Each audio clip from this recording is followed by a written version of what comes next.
La economía colonial comenzó a cambiar en el transcurso del siglo XVIII, cuando apareció acá en la región pampeana la posibilidad de aprovechar el ganado cimarrón. Y ese tipo de producción ganadera fue el inicio de lo que después se llamaría el modelo agrario exportador.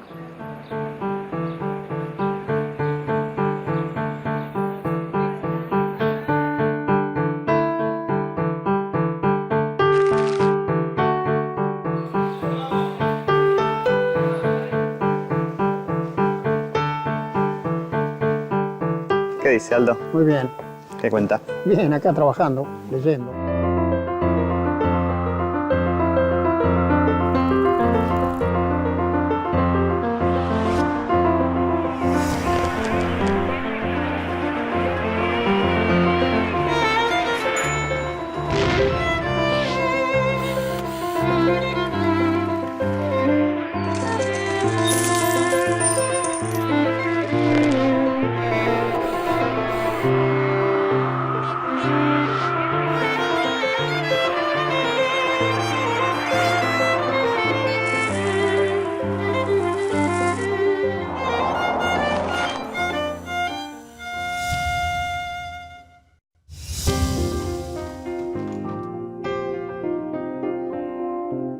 La economía argentina entre 1880 y 1930 basa su riqueza fundamentalmente en la estancia.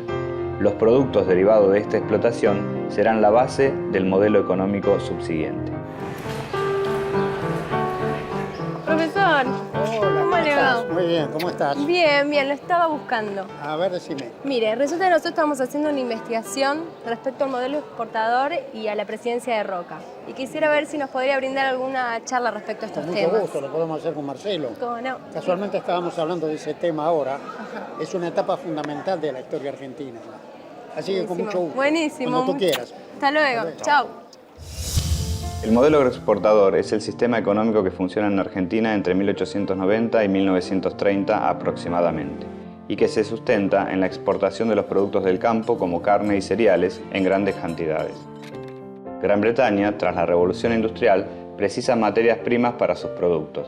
La demanda de cuero, lana, luego carne y más tarde cereales para alimentos es tan importante que la actividad agropecuaria se convierte en la mayor fuente de ingresos del país. Esto es posible, en ese momento, por la adopción del patrón oro. El patrón oro es el sistema en el cual el oro pasa a ser la moneda de pago internacional. Las monedas de todos los países fijan sus valores en relación a ella. Esto permite impulsar el comercio internacional.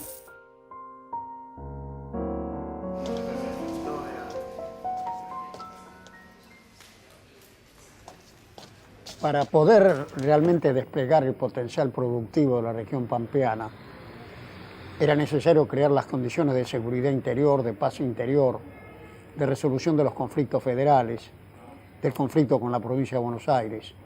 Esto era indispensable para atraer los capitales extranjeros y dar condiciones para la inmigración.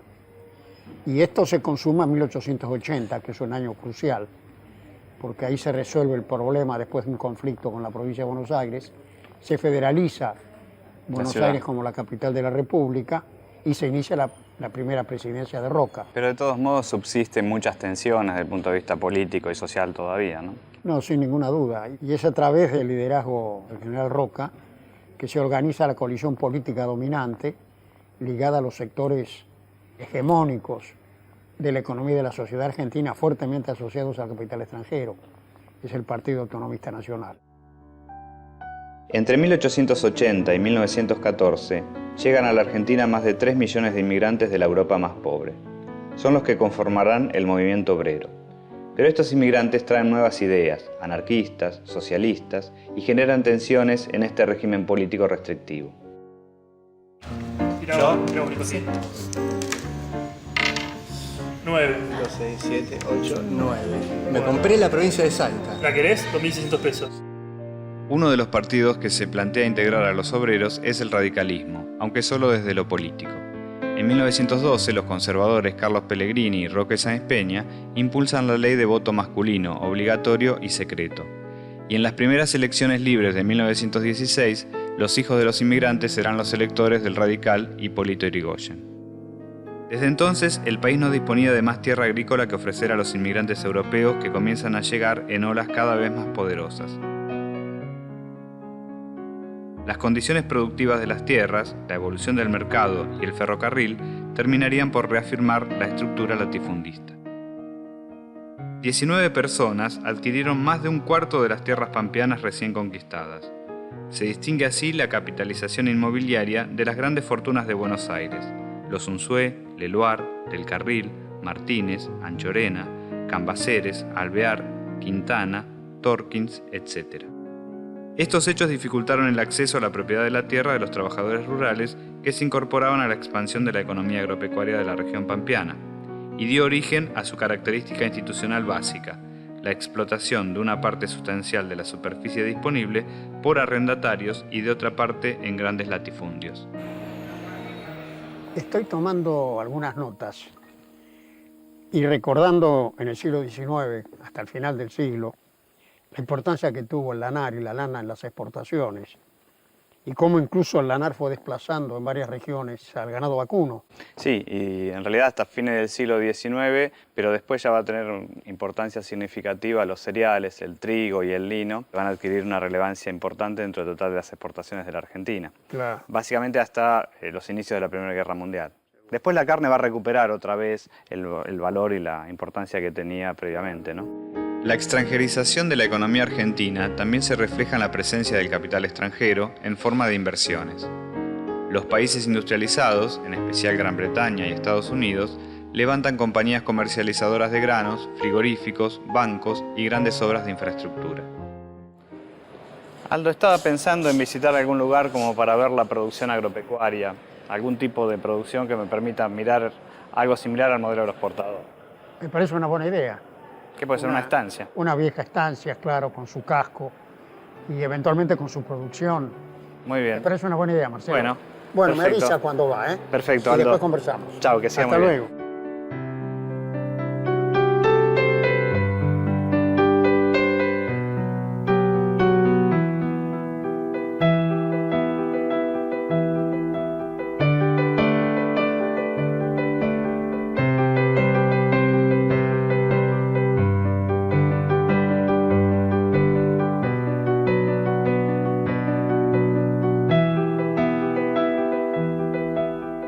El ferrocarril es uno de los proyectos más importantes de estas inversiones.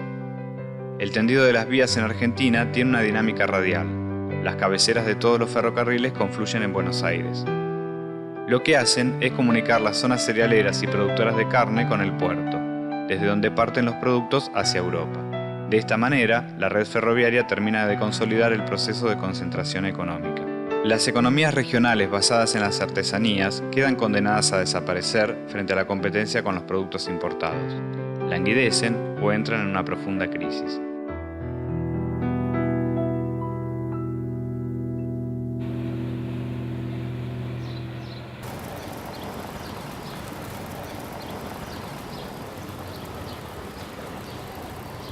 Ignacio. Sí, Ignacio. ¿Qué tal? Encantado, Marcelo. Hola, ¿qué tal, Marcelo? ¿Cómo estás? Bien, muy bien. ¿Vamos al campo? Vamos, genial.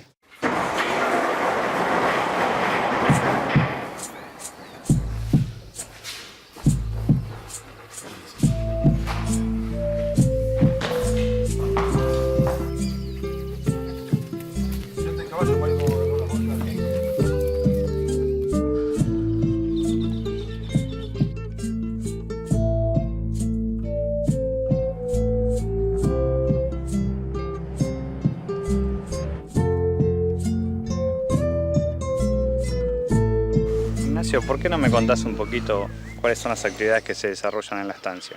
Esto es un poco lo que estamos haciendo todos acá en la zona, que es empezar con la vaca de cría, el ternero, y después tratar de darle kilos al ternero una vez sacado de la madre hasta que llegue al frigorífico. Se está trabajando de promedio con 120 hectáreas. 120 hectáreas. Más o menos.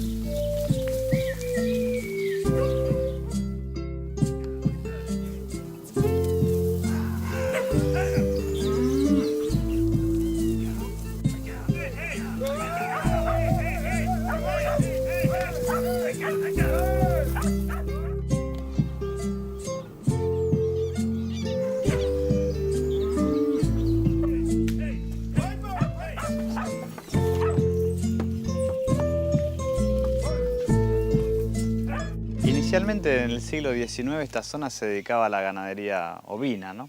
Sí, casi todo. La provincia de Buenos Aires era productora de ovina. Cuando se mejoraron los pastos, la oveja se fue para zonas con pastos duros todavía y entró a venir Fue desplazada por el ganado vacuno. el ganado vacuno. Características del modelo agroexportador. Una economía basada en los productos del campo, carne y cereales. La unidad productiva es la estancia. Una gran concentración de la propiedad territorial, latifundios. Una gran dependencia de la economía argentina respecto del mercado internacional. La extranjerización de la economía argentina.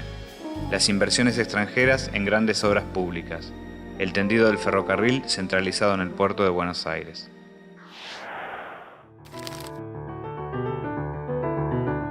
En esta primera etapa, fundada en una explotación primaria de la ganadería, comienza la formación de la estancia, la expansión territorial, la ocupación del territorio, la demarcación de los límites para poder criar la hacienda, y esa temprana actividad ganadera se va sofisticando progresivamente, surge después el lanar, y más tarde, desde luego, los cereales, en la segunda mitad del siglo XIX, que da lugar a una economía fuertemente expansiva.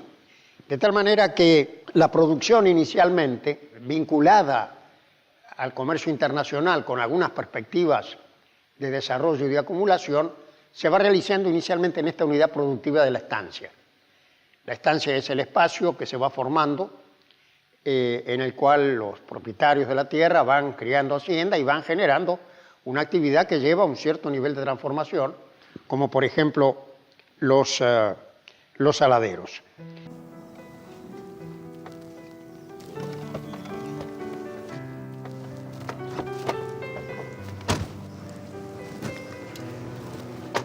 Bueno, Ignacio, muchas gracias por todo. Un gusto, Nos vemos, ¿eh? Que sigas muy bien. Que siga bien, chao. Chao, hasta luego.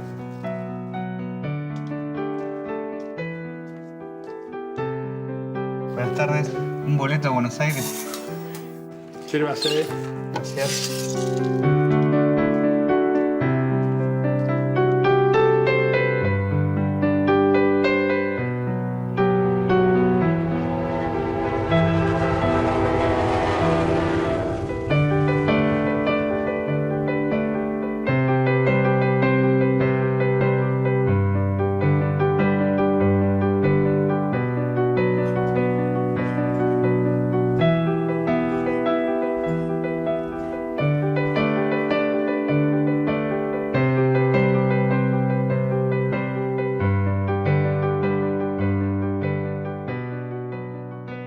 El modelo agroexportador parecía exitoso, pero tenía limitaciones muy claras.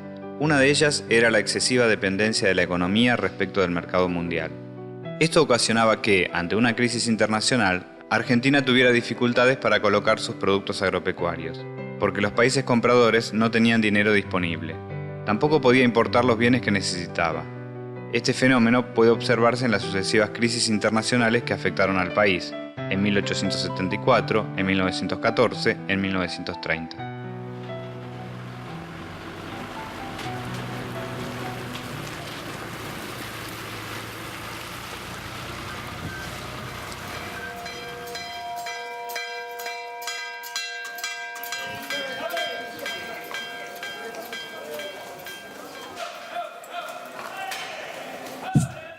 La historia comenzó en el año 1884, cuando los desbordes del riachuelo llevaron a las autoridades a plantear el traslado de los antiguos mercados de la ciudad de Buenos Aires a una zona más alejada. El nuevo lugar no tenía nombre oficial, aunque se sabía que era al fondo del partido de Flores, en los Pagos de la Matanza, media legua al sur de Liniers.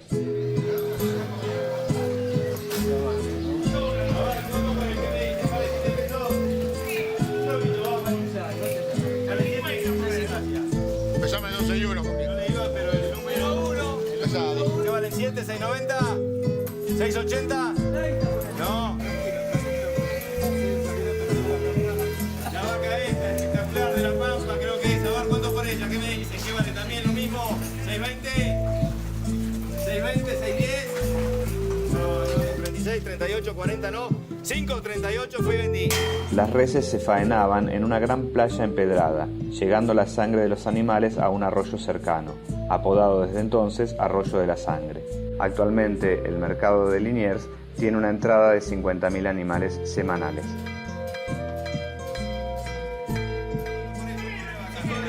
20, 20, 20, 20, 20, 20, 20, está sola, 26, 26 y vendí.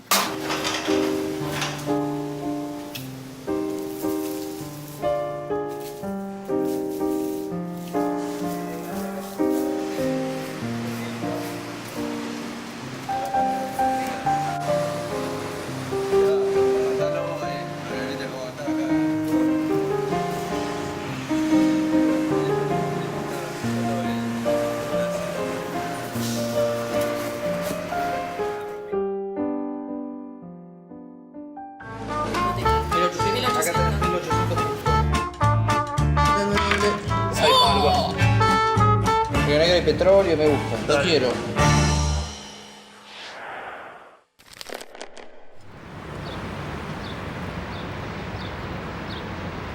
En 1874 se produjo, como usted recuerda, una fuerte caída de los precios de la lana en el mercado internacional. Ese era el producto más importante argentino de exportación y esto provocó un cimbronazo muy fuerte en la economía argentina. Pero con la crisis de 1890 sucede al revés. Tiene inicio en la Argentina y repercute a nivel internacional. Así es, porque Argentina había tenido en los años previos un proceso de endeudamiento muy fuerte, pero todavía no había alcanzado el potencial exportador como para poder cumplir los pagos de esa deuda, que lleva a una crisis de repercusión internacional, porque la Casa Baring, que era una gran empresa financiera con asiento en Londres, recibe un impacto muy fuerte y efectivamente desde la Argentina se produce un hecho que conmueve al mercado internacional. Y en ese contexto en la Argentina se está endeudando y además tiene una balanza comercial negativa todavía, hacia 1890. Una crisis de endeudamiento previo al boom exportador y el periodo de auge del modelo que se dio hasta la Primera Guerra Mundial. En 1890, Argentina se endeudaba para expandir su economía, pero llega un punto en el que el nivel de endeudamiento es tal que los pagos no se pueden cumplir. Es lo que se llama default, y eso desencadena la crisis de Baring, que amenaza al sistema financiero mundial. Por eso se la considera una crisis de desarrollo. La crisis toma el nombre de la casa inglesa Baring Brothers, una de las acreedoras más importantes. Es notable el peso que tenía la economía argentina sobre la economía mundial y sobre la exportación de capitales. En un momento, más del 40% de la inversión británica está en la Argentina. Las relaciones económicas de un país se reflejan en sus transacciones internacionales. Por un lado, el comercio exterior, donde hay exportaciones e importaciones. El resultado de ese intercambio se da en una balanza comercial. Pero además hay otros pagos y otras transferencias, por ejemplo, pago de utilidades, cobro de utilidades o de ganancias. Eso constituye, sumado al balance comercial, el balance en cuenta corriente de los pagos internacionales. Y finalmente hay una cuenta de capital en donde entran y salen capitales. Y la suma de esas tres dimensiones, el balance comercial, la cuenta corriente y la cuenta de capital, se refleja en el movimiento de las reservas internacionales de un país. La tasa de crecimiento es la forma de medir el crecimiento económico de un país, el Producto Bruto Interno en un año. Es un porcentaje de crecimiento respecto del año anterior y permite hacer comparaciones respecto al crecimiento de otras economías a nivel internacional.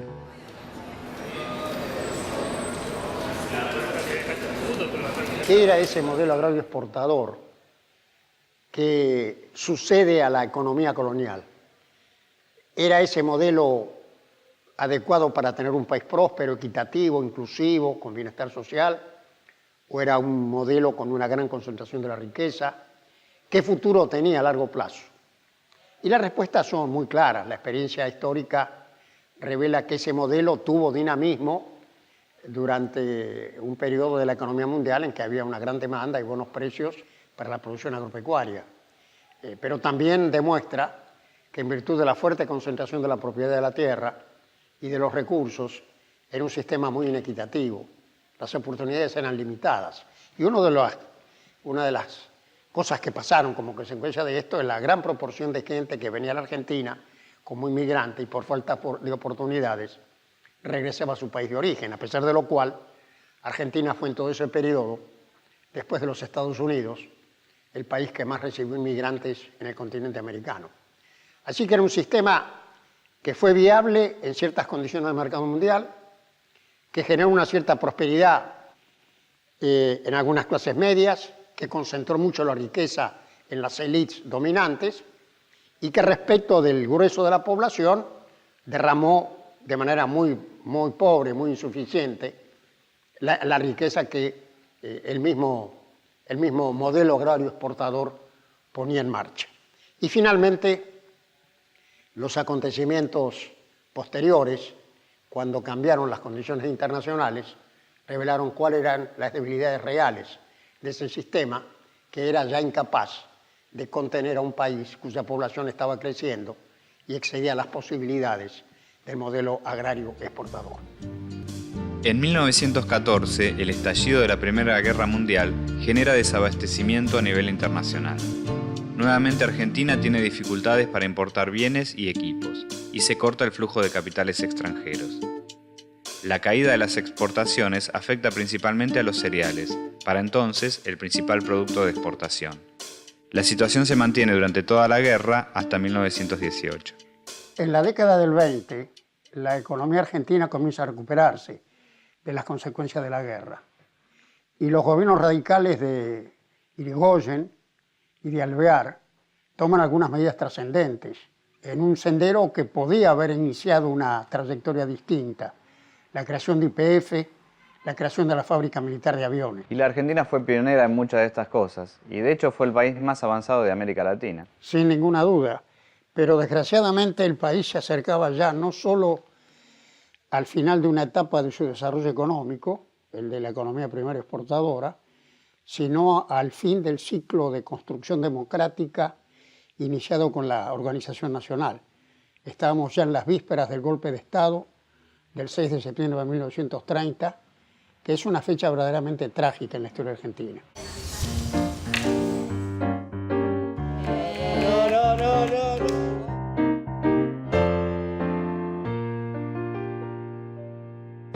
El primer golpe de Estado de la historia argentina coincide con la crisis financiera mundial que había comenzado con la caída de la Bolsa de Nueva York en 1929. Para 1930 se ha trasladado a todos los países y en la Argentina marca también el fin del periodo agroexportador. En conclusión, esta época del desarrollo económico argentino concluye en la década del 20. Y era ya evidente que el país era demasiado grande para ser sostenido fundamentalmente sobre sus exportaciones agropecuarias y el capital extranjero. Era inevitable iniciar un nuevo sendero si Argentina quería, en definitiva, construir una economía moderna viable de largo plazo. Lo importante a partir de la crisis económica de 1930 es que se produce un proceso de industrialización y esto provoca la integración de los trabajadores a la vida social y política de la Argentina. Estamos pensando en una sociedad más inclusiva. Todavía subsiste en el país la idea, en algunos sectores de opinión, de que es posible volver a tener una economía viable fundamentalmente asentada sobre la producción primaria. Y la verdad es que ese sector es fundamental. No se concibe una economía argentina sino un agro poderoso, de alta tecnología, integrado a escala federal. Pero al mismo tiempo hay que reconocer también que toda la cadena agroindustrial, que todo lo que llamamos el campo, emplea solo un tercio de la fuerza de trabajo. Y que si no tenemos simultáneamente una gran base industrial, con desarrollo del interior, es muy difícil crecer y formar una economía moderna. Solo son países avanzados los que tienen estructuras diversificadas capaces de incorporar el conocimiento contemporáneo. Y hoy, vuelvo a insistir, el dilema está planteado en una situación mucho más compleja del país y del mundo, como lo estaba a fines de los años 20 y después de la crisis del 30.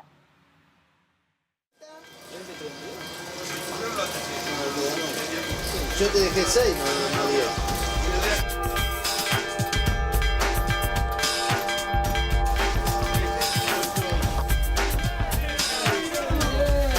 Han venido los colorados. ¿Cuántos son, 25. Los colorados, digo. Vamos, ¿cuánto por ella? 6 pesos y voy. Estoy jodiendo. 2 horas, 6. No,